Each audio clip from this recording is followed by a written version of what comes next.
Doesn't seem like anybody's coming by tonight, so I'm probably not going to talk much. Just going to relax. Maybe people will come by tomorrow. It's whatever. I'm really stressed about it all, so I'm just trying to relax. Just playing games tonight. This has become one of my comfort games. I like playing this game. Sleeper hit for me, at least after the patch. I probably would not have liked it before the patch.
this game looks better than Streets 4.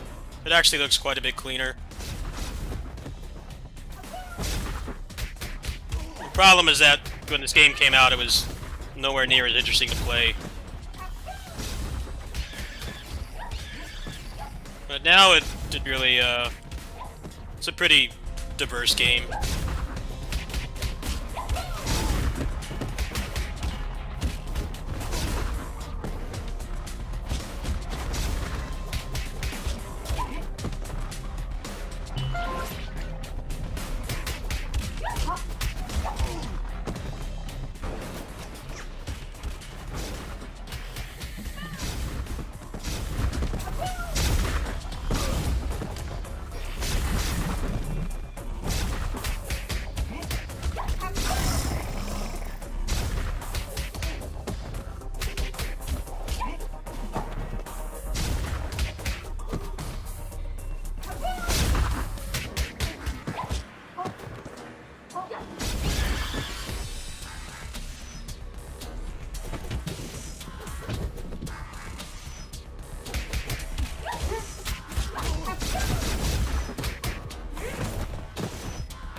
Fight.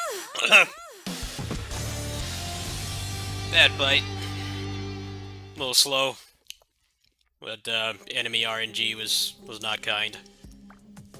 And gun guy got at the perfect perfect annoyance distance, which is The AI in this game is actually very good. They really stick to their roles.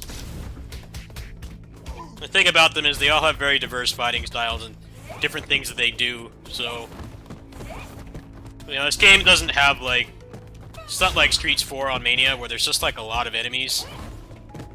It's like there's less of them, but they're more diverse in how they fight. You have to kind of... What's really satisfying about this game is once you learn how to fight them, a lot of them become pretty trivial to beat. Like, even with all these crazy combos and stuff, you still have to, like, prioritize the enemies and respect them. It's a different take for sure. I mean, I like Final Fight and Streets 4 and stuff where you just have, like, big swarms of enemies, but, like, only a couple of them are really threatening.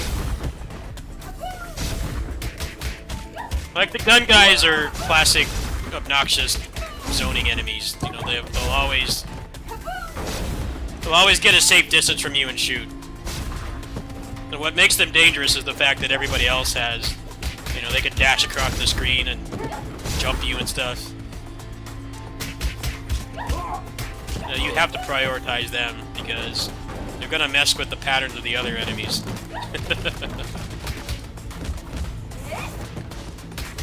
I could see how this would be boring before they added all these combos and stuff, though. I guess the pacing of the game was a lot worse or something. But I like it where it is now. It's definitely not button mashing at all. You have to pay attention to what you're doing. Like this combination here, the gun guy doesn't do anything interesting. He runs away from you and shoots. But with the pure blood here, she can teleport to the other side of the screen and hit you. You don't kill the gun guy fast enough. That's a nasty combination.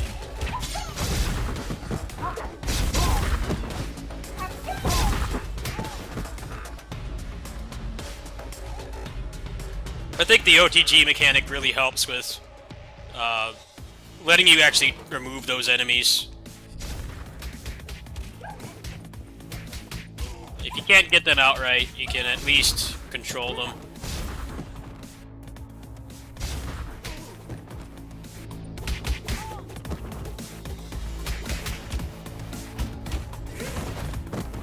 Alright, good.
That was like a perfect fight.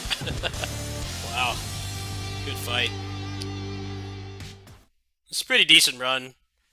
I already died though, so no miss this time. Really, all I can get this run is score or a new best time. But this level is pretty difficult because of all the hoodie gun guys.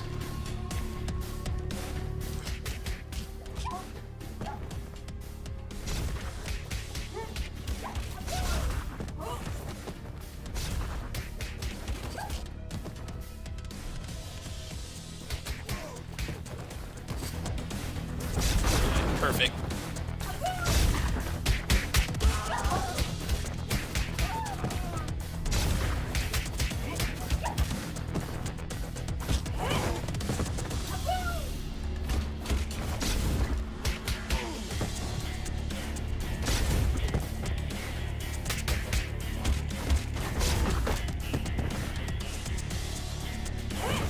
What's up, Shakesman?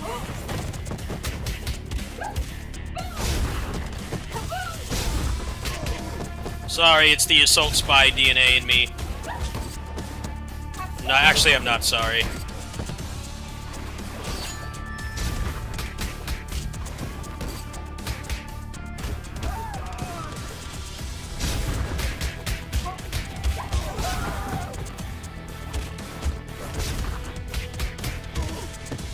I turned off the dialogue, by the way. I know people got tired of people saying it was cringe. But I also got tired of hearing it myself because I've played this game like 10 times and they talk a lot for kind of game like this where you're going to be playing it a lot. I turned off the mid-fight dialogue.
No, the thing about this game is that you're not seeing is that when the bosses get to their last health bar, basically each third of their health bar is a phase. The bosses have a phase system. When they get to that point, sometimes they'll have gimmicks like they'll burst out of a combo like instantly. In that aspect, especially on this update, the weapons are really good because the weapons bypass that. The weapons put them up in the air instantly. The thing is, I've gotten pretty good at countering them, so a lot of times they don't get the chance to do that.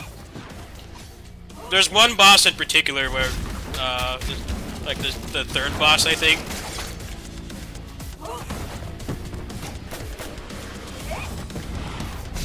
Like, sometimes it can be really hard to get a combo off on him. Ah, damn it. I handled that really badly. I should not talk while I'm handling these enemies. It's alright, I already died earlier anyway, it doesn't matter. It's just a 1cc at this point.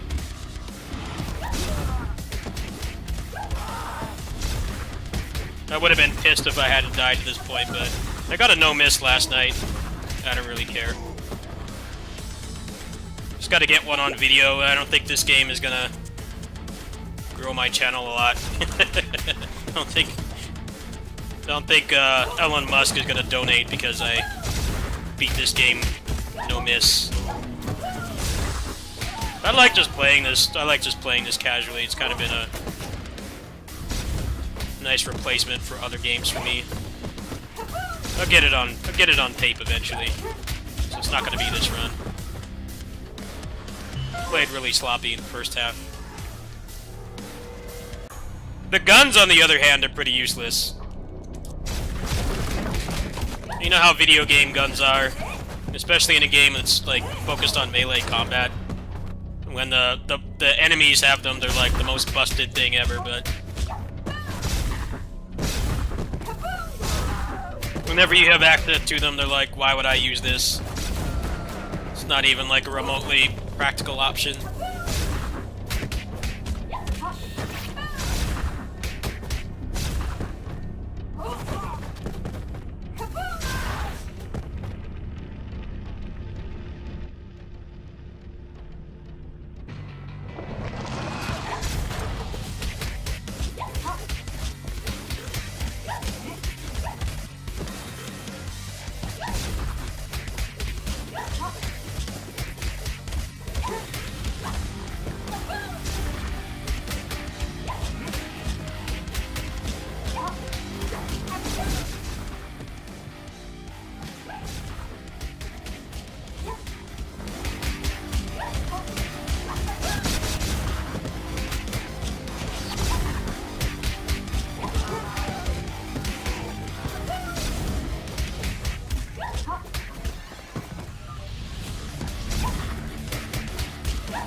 Fucking gun guy.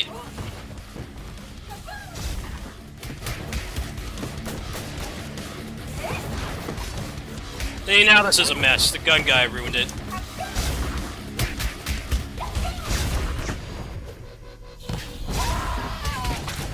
Fucking gun guy, I hate you. Every ounce of my being. That would have been a perfect fight. Those guys are like the masters of footsies. Oh, top 4 in score. Not bad. What's my time? Oh wow! Record. World record, I guess. That could have been a lot faster too, but I started making some dumb decisions. Well, there you go. I guess at least on this patch, that is the current fastest time by a very large margin. Almost 2 minutes.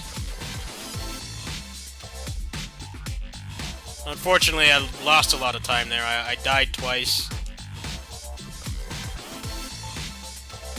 Well, there you go. Yeah, this game, like, casually, I'm not talking about speedrun Streets 4, because speedrun Streets 4 is, like, completely different thing, because they have it routed out so intensely. Yeah, it's about 25 minutes faster. Or shorter, whatever you want to call it. Faster, shorter.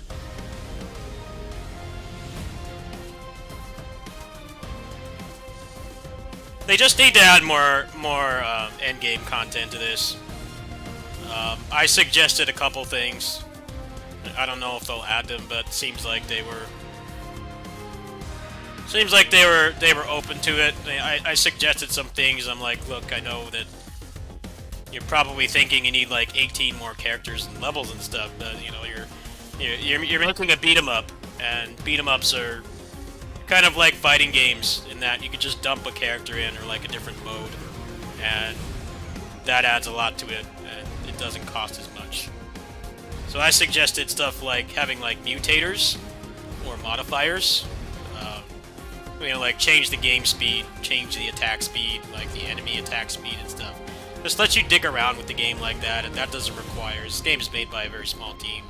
That doesn't require the art team to do like barely anything. I'm sure they'll be adding more material stuff to it, but that was something I suggested.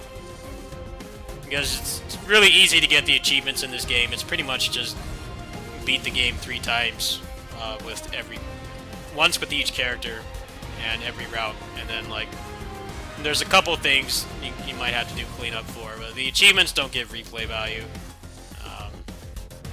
pretty much just, we like playing a beat 'em up. I think this game's really solid right now.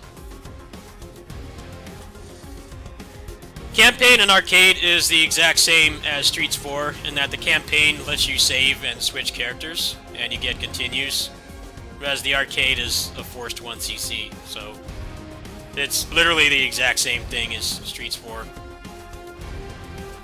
Even down to, like, having to unlock the arcade mode.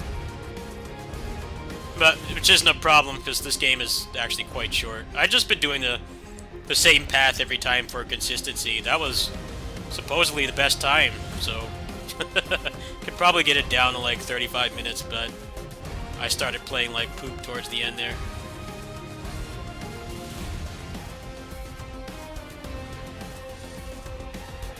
Well, the thing about this game is, compared to other beat-em-ups, is that you want the enemies to spawn. You want the ads to spawn. Because in that game you don't have any kind of super joy at all.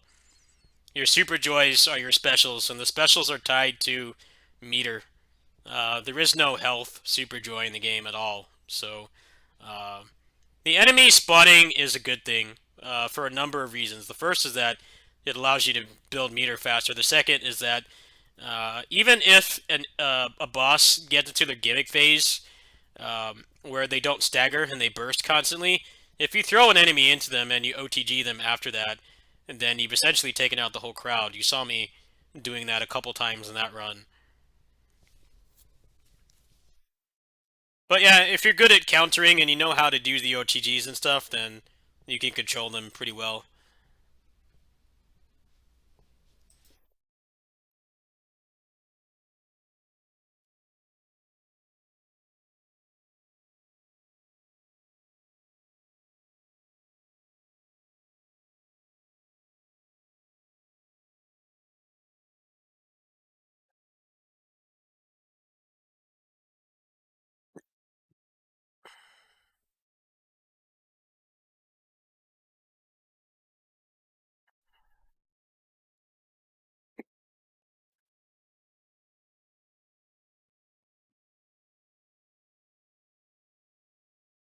Alright, well, what now?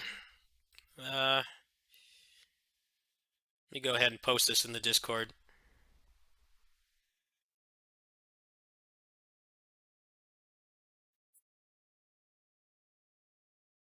No, the bosses are very threatening if you let them play the game, but I don't.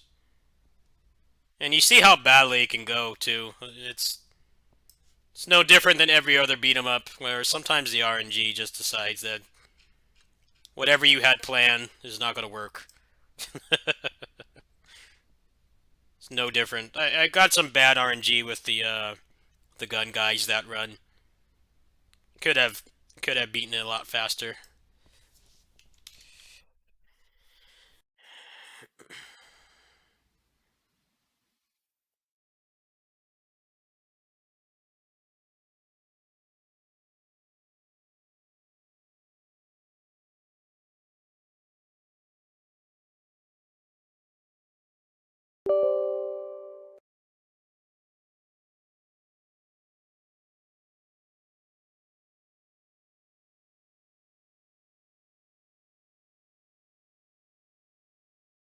Well, the thing about Wake Up is that if you miss, there's no like juggle protection in the game at all. It doesn't seem like there's any damage scaling either. Actually, no, I'm pretty sure there's not, because one of those deaths, I didn't handle the pure blood and the gun guy very well. That took off like 80% of my health. Like, the thing you're not seeing because I've played the game so much is that they are capable of doing the same things that you can do to them. The game is all about controlling the enemies, but it's a lot more complicated because the enemies are more diverse. They have, like, specific roles. Like, the gun guys up close they're not threatening at all. What makes the gun guys threatening is that they are the epitome of an annoying enemy, where they're always out of melee distance.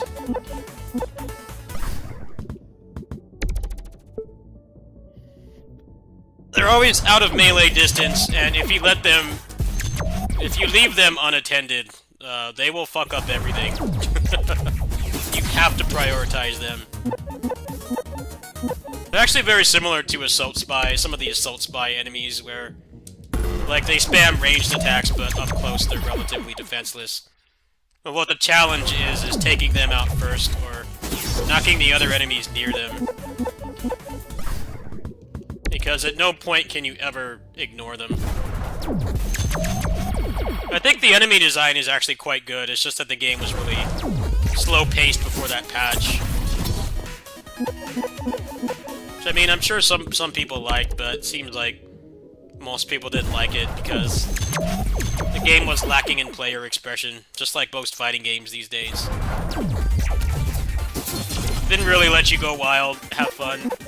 I think they have a pretty good balance now. Like, you can do crazy stuff, but if you just stand around and button mash, you're going to get killed. That game is very good at punishing mistakes. Really reinforcing that you respect the enemies.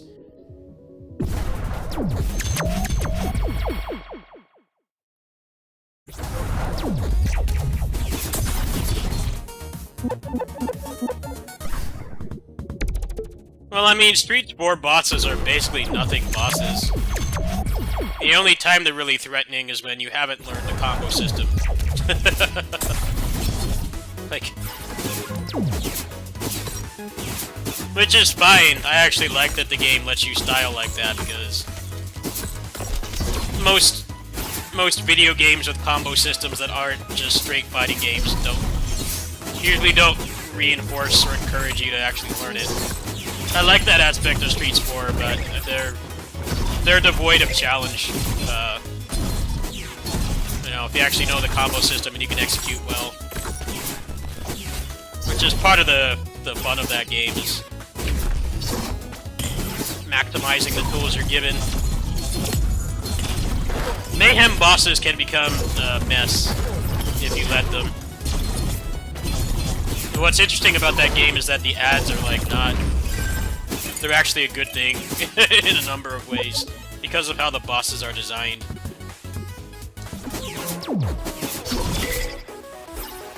Like the vampire guy, in his third form, it's very hard to get him to stagger. So, you need to use the weapons, where you need to throw somebody into him.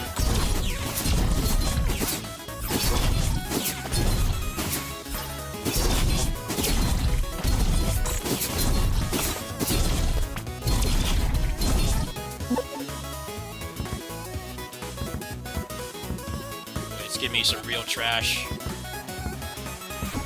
Nothing good.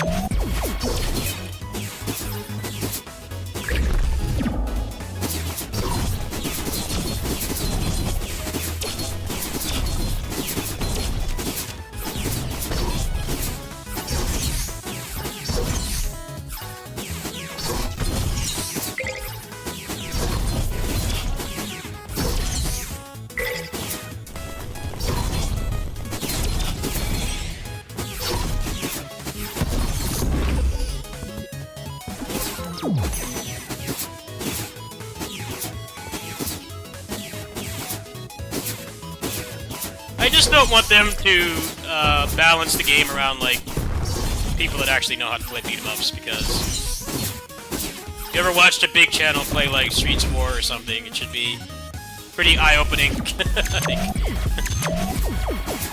Most people don't know how to really play those kinds of games at all.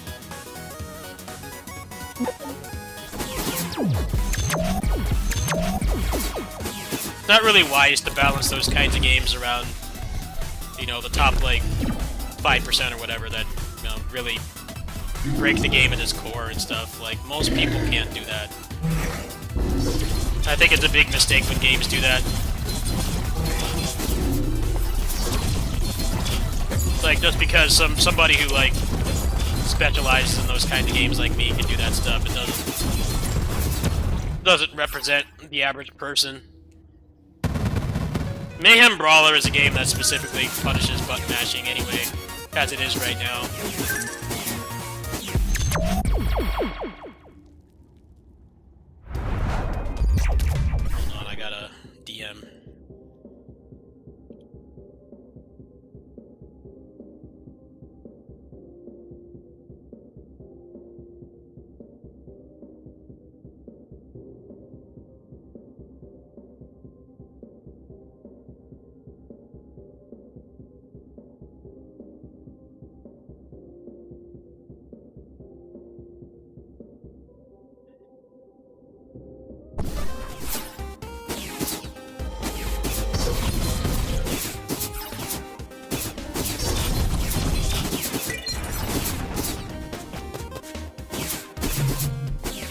There definitely have been some games that have done that. It's like, okay, well, this person that's put like 200 hours into the game can do this crazy stuff, so we need to take it out, even though if we paid like PewDiePie to play this or something, he would probably just button mash and die in the first screen. But no, we need to balance it around somebody who, like me, who no-lifed it and like broke the game really fast. Never a good idea to do that with that kind of technical game.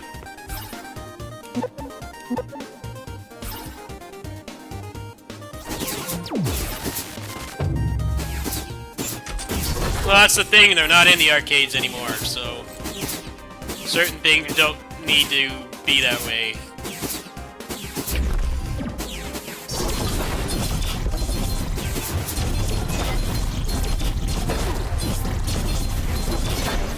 Trust me, that's a problem with a lot of the modern beat-em-ups that come out these days. It's like, okay, it's not in the arcade anymore, so our beat-em-up needs to be 18 hours long.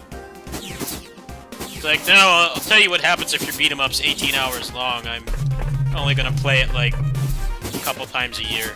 If you make it under an hour, like the game I was just playing, I'm a lot more likely to play it on a regular basis. The other problem with that, too, is they're spending so much more money making all those assets and shit, when making it arcade length like Street Spore or Mayhem Brawler is a lot less expensive.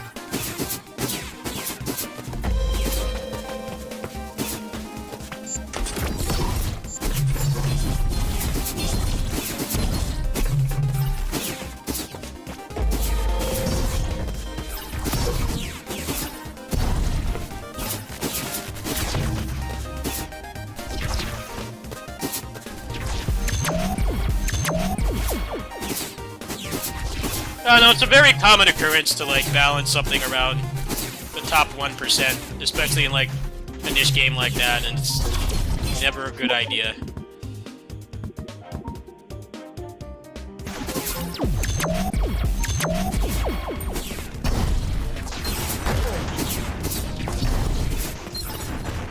Like, you know, if your game is so busted that somebody who doesn't know what they're doing can just mash buttons and find like some instant kill glitch or something, then yes, that needs to be addressed, but the difference between that and somebody who's been playing whatever genre it is for like 30 years or whatever. I don't want to take this, but I have like no damage. I'll take it. Pretty good on core points. There's no health in here, so let's go.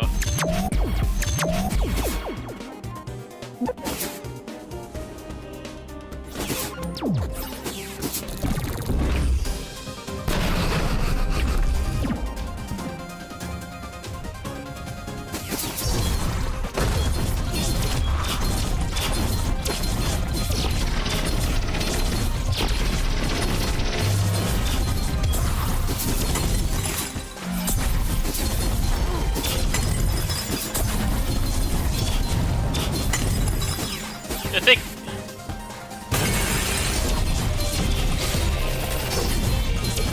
Well, that's partially true. A lot of even the best arcade games, like the ones that we still take inspiration from to this day, they have bullshit in them.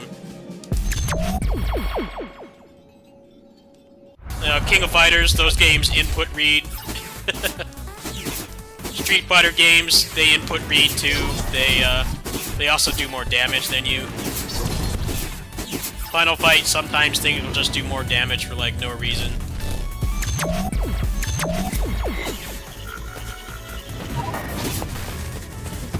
There definitely are some fair arcade games out there, but pretty much all of them did that to varying degrees.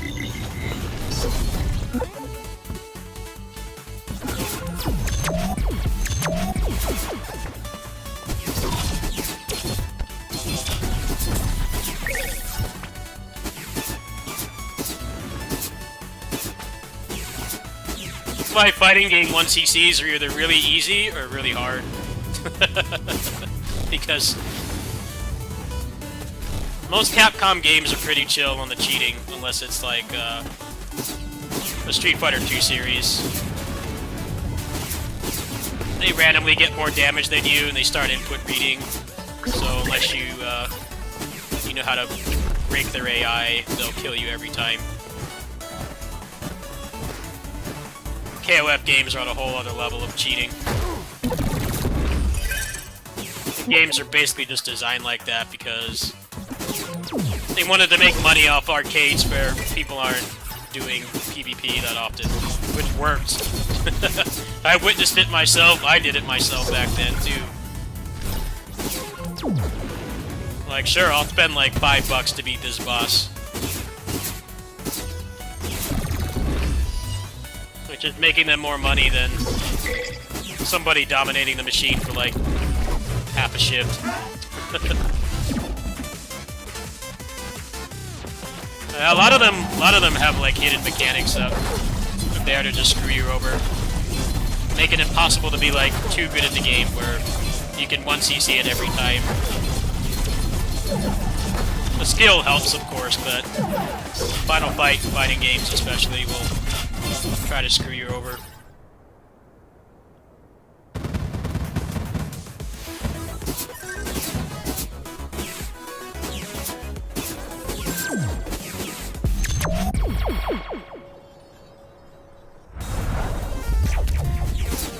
Metal Slug has no extends. I don't remember if it has no extends, but I think it only has like one score extend. And it's a one-hit kill game, so like it doesn't matter how much you memorize the game, it's never going to be 100% success rate.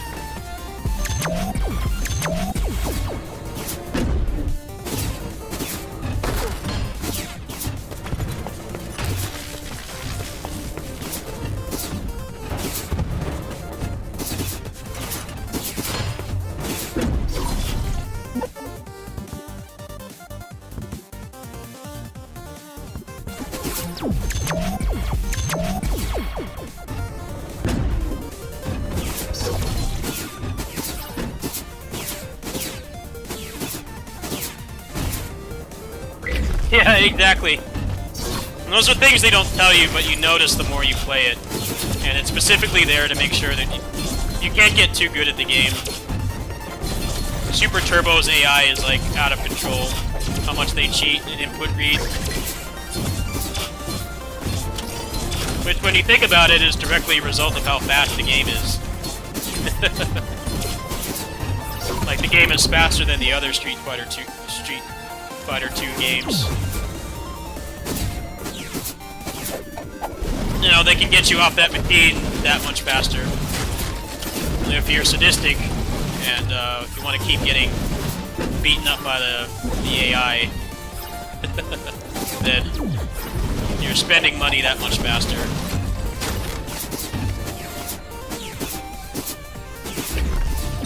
It's like when mobile games try to get you to use the paid currency to continue, like to revive on site. It's like it's never worth doing that, right? But it's to prey on people who don't know any better. Most mobile games are kind of like little mini challenges, like combat rooms or whatever. It never makes sense to continue. It makes sense to just go back in and do better, or grind, or change your strategy. But They'll try to get money out of you that way, even though it never makes sense to do that.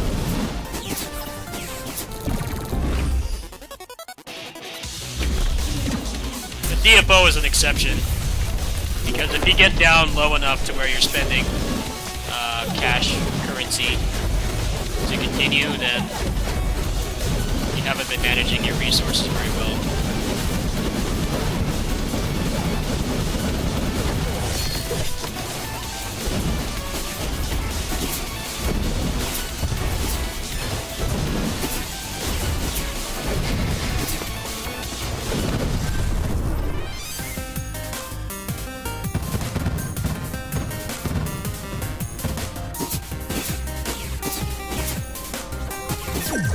I mean, there's also the whole concept of rank.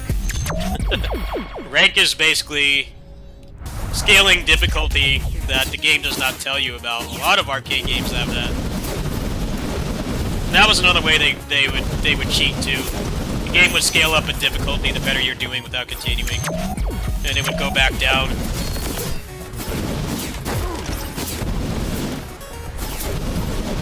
Some games have crazy rank, like it'll scale up so much because you've gotten that far without continuing. The game never tells you that either. Most of them don't. I think it's pretty cool that Crimson Clover actually tells you your rank. But like, actual old arcade games never really told you that. Basically like, you've gotten too good at this game, so we're gonna scale up the difficulty and not tell you. It's like, you're not getting worse at the game, that's not why you're dying. You're dying because the difficulty has, like, doubled.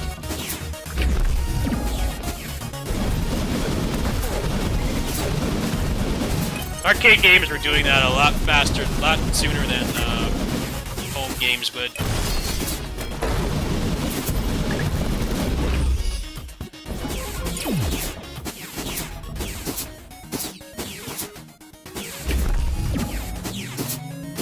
And Resident Evil was designed the opposite way. When you die in that game, Resident Evil 4, when you die in that game, it actually, it scales down. It has dynamic difficulty. To the point where I think the speedrunners actually, they speedrun on professional because the dynamic difficulty system does not kick in. So for a speedrun, it's actually, like, more consistent to play on the hard difficulty. Which is kind of ironic, but I guess the RNG is less severe when they actually know that the game is already at the max rank.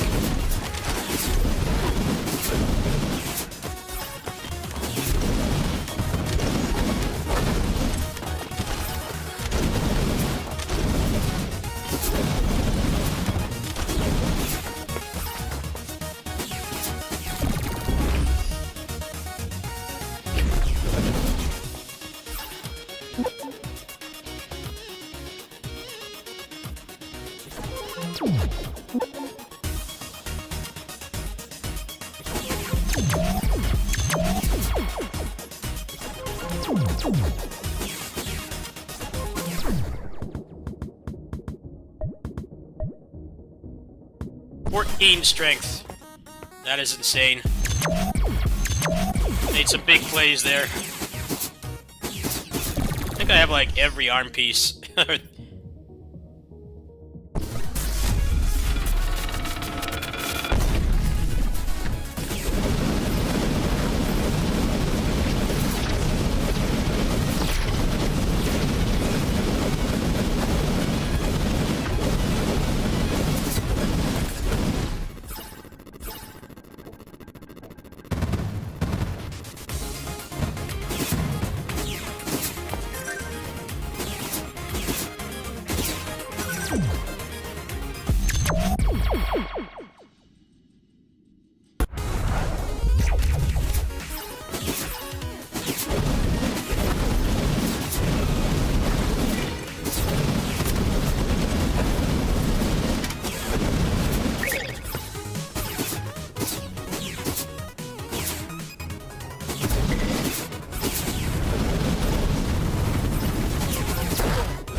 This run is insane.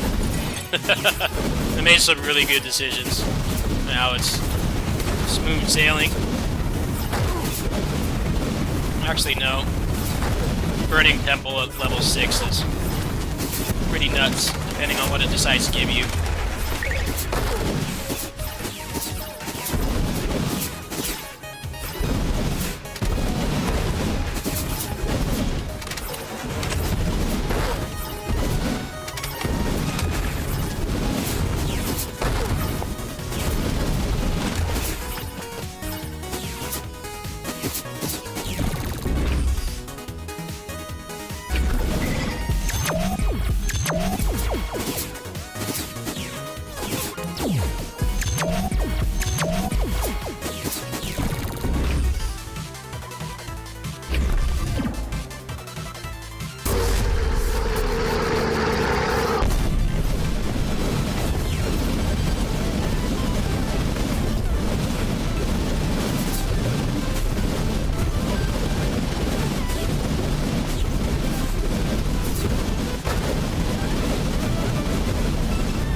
Good run.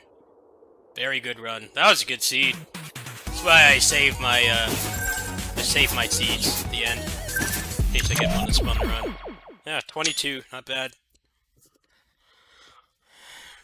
Very good run. Started slow, really picked up.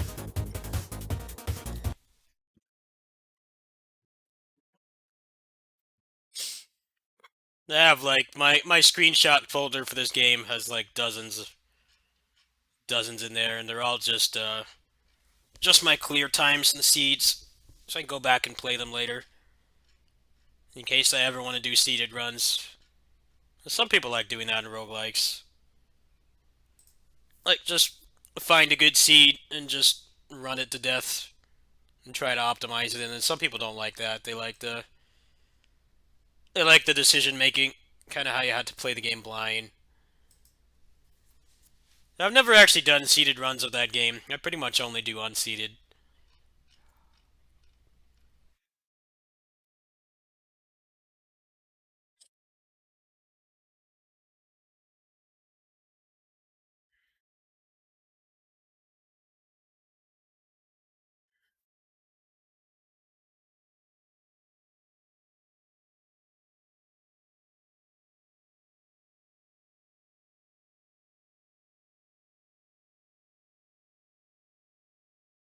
I'm not really a big fan of Dead Cells. That's actually one of my least favorite roguelikes. I just didn't like the combat. I thought the combat was just too mashy. I mean, obviously it's a very skill-based game. I don't want to sound like the game trying to paint the game as, not having skill. It's a very hard game to play. It's just I don't like the combat that much.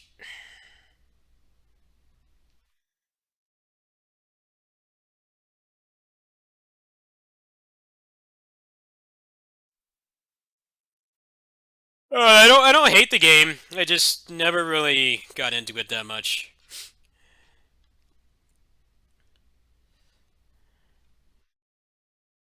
Despite how critically acclaimed that is, there's lots of people that don't like that game. It's definitely an acquired taste. It's one of those things you can get really good at, but there's also a hell of a grind.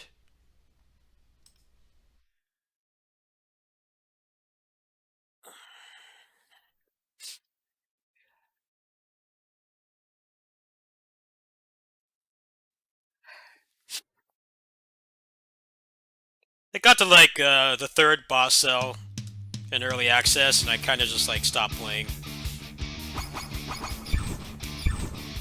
Sure, it's something if I sat down and played it more, if I liked it, I could probably be pretty good at it, but I just don't like the core gameplay that much.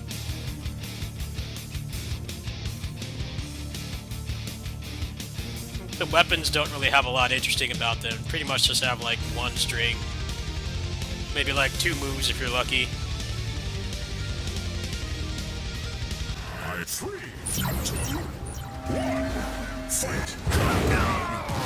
I mean, you're kind of a masochist if you play that game in the first place. It's a very punishing game. A little bit on the long side for a roguelike too.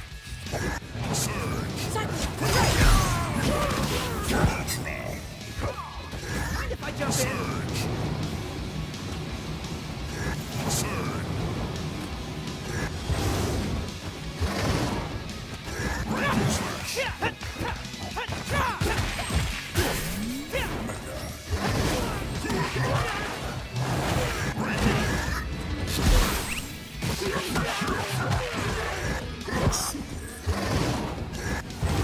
Spirit of the lion, feel my wrath!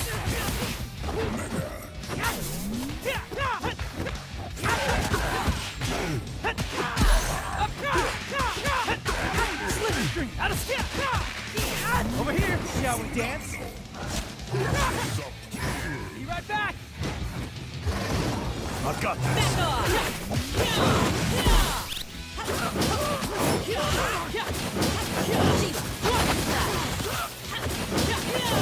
Nice. Rangers together. Samurai. Slash.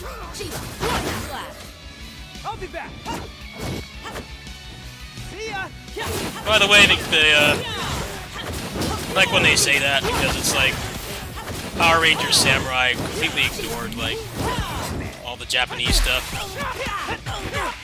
It's like, okay, they have Japanese kanji on their heads, like.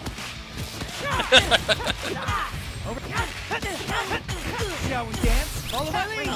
Why did they keep the family name? Like, that's what's weird to me. Megazord ready.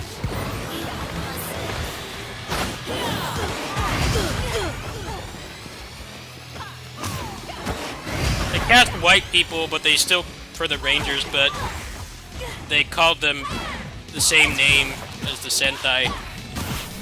It's like, what is a bunch of white people being called Shiva? Like, what sense does that make? he copied the name from the Sentai. Really weird.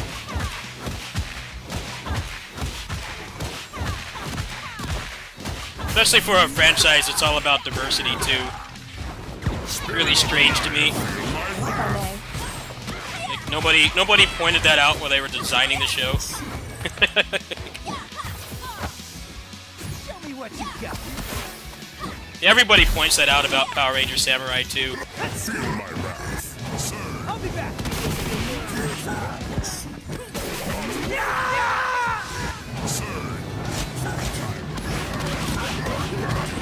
Pointed. Like, why didn't you just call them something else? It's not like people who aren't pure Japanese can't be samurai. It's just weird to have that name. Cannot hear you. I am And then have the Red Ranger be a white guy. It just doesn't make much sense. And Power Rangers is all about, like, a suspension of disbelief, but like, it's even pushing the limits there. Like, why did you have to copy the name verbatim if you're not going to have the decency to cast somebody who's at least Asian? I'll never understand that. They pretty much just copied the plot verbatim. It's like, it's kind of hard to, like, not acknowledge the fact that you have all this Japanese stuff around everywhere. It's something that you can't really write out. The most important battle is the battle within. They did that with Super Megaforce too. They never once mentioned that they looked like pirates. It's like, well, I mean, they're in a giant pirate ship. They have pirate hats on their heads. Like, what the hell, man? What a missed opportunity that was.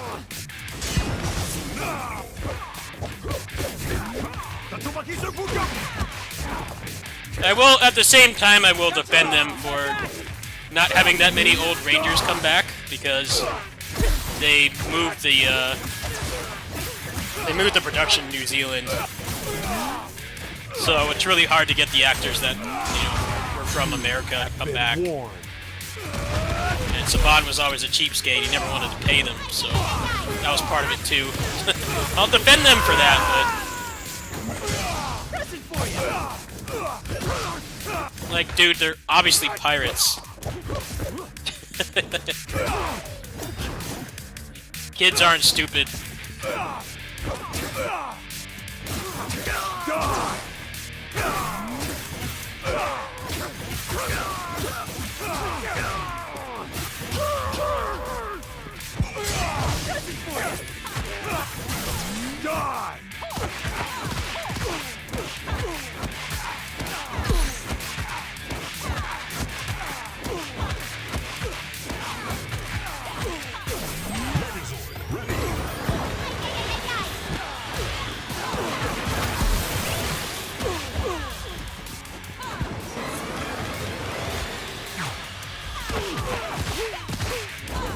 I'll be back. Be right back.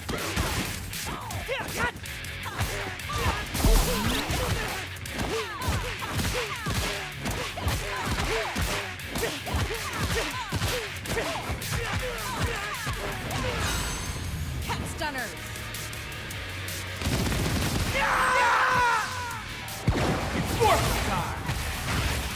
Megazord ready.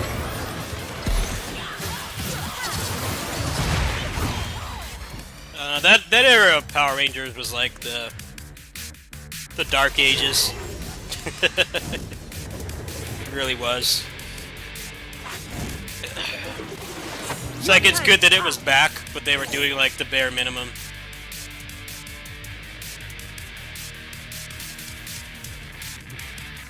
They were doing the bare minimum and trying to get away with it, and people did not like it. People didn't like Samurai because it was just Shin Kendra but worse, with like all the obvious Japanese theming just not there, being ignored. Yeah, that was the whole gimmick, was they could turn into the older teams.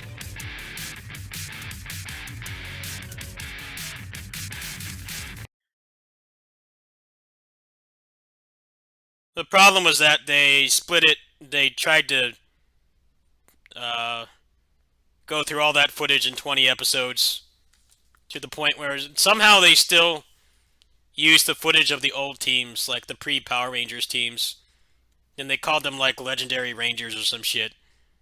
It's like, dude, you took a 51 episode series and you're only making 20 Power Rangers episodes. Like, why would you even need to use that footage?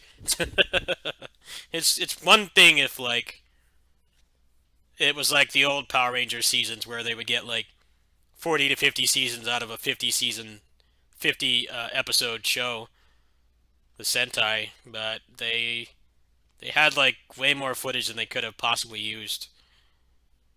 It's just a lack of care.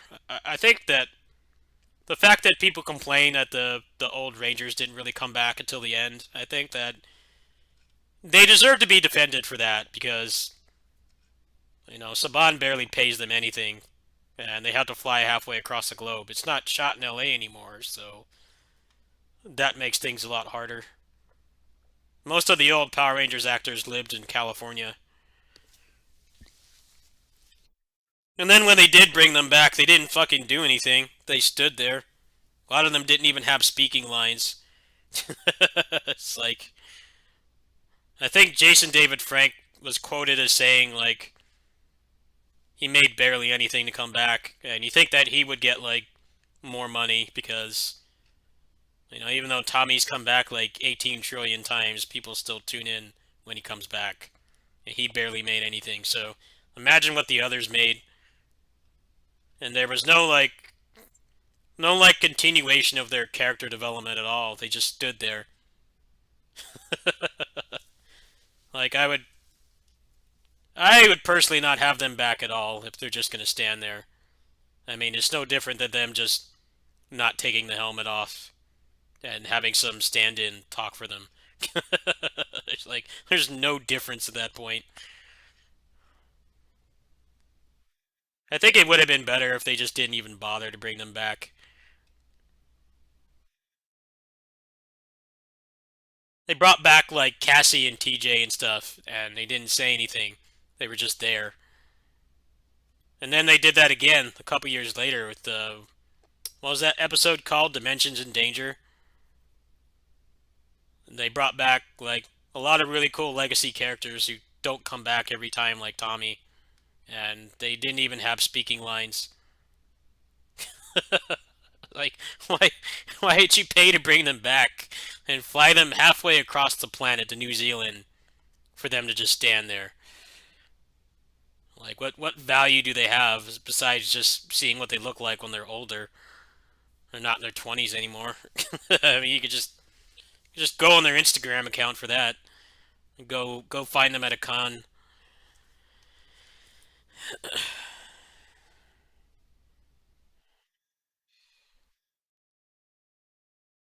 Seems like Hasbro is gonna try to treat the series better.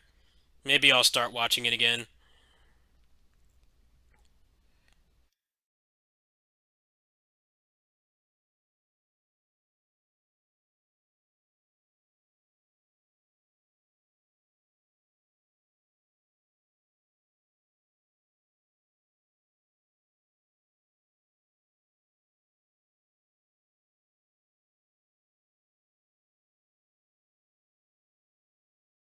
I'm doing something on the phone. Hold on.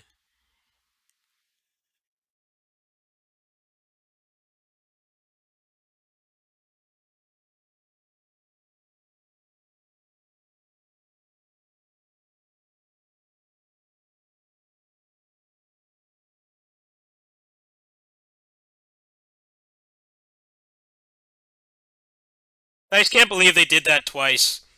The same mistake of like bringing back legacy characters for them to just stare off into space.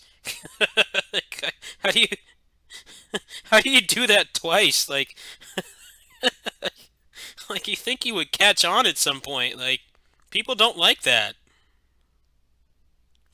because like everybody grew up with like a different Power Ranger season. It sucks to see them come back, whatever you grew up with or whatever season you like the most, and then have them just stare.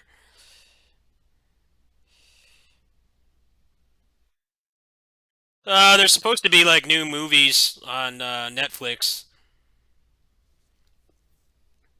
They're gonna like reboot the movies or whatever.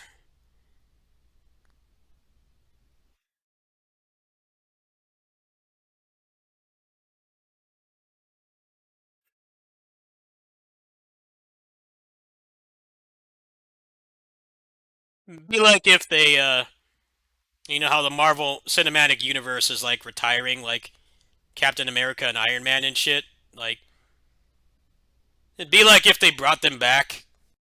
They brought like what's his name, Chris Evans back, and he just stands in the background and doesn't say anything. He's just there.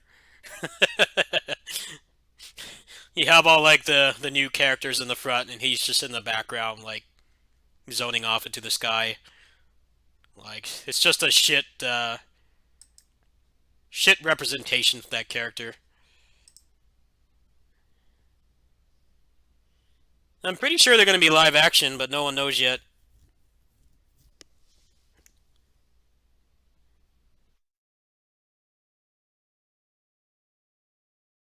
Alright, well, it doesn't seem like anyone wants to come by tonight, so I think I'll just stop there. Uh, Tomorrow I'll be doing my little 1TC thing, try to raise some funds. Mostly just groceries, and then whatever extra I have, probably go towards maybe picking up some Black Friday stuff online. A couple games to play. Honestly, the next few months look really barren, and that's going to hurt my revenue a lot too, so um, groceries first, of course, and then if I raise anything at all after that, I will I'll probably think the Steam sale starts in a couple days.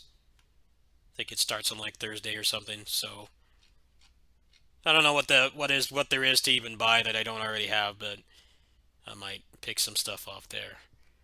I might actually come back later tonight. I think I'm just gonna relax for a bit. See if maybe people want to come by later. Right now it's very barren and makes it a lot harder to stream. I'll probably come back later tonight.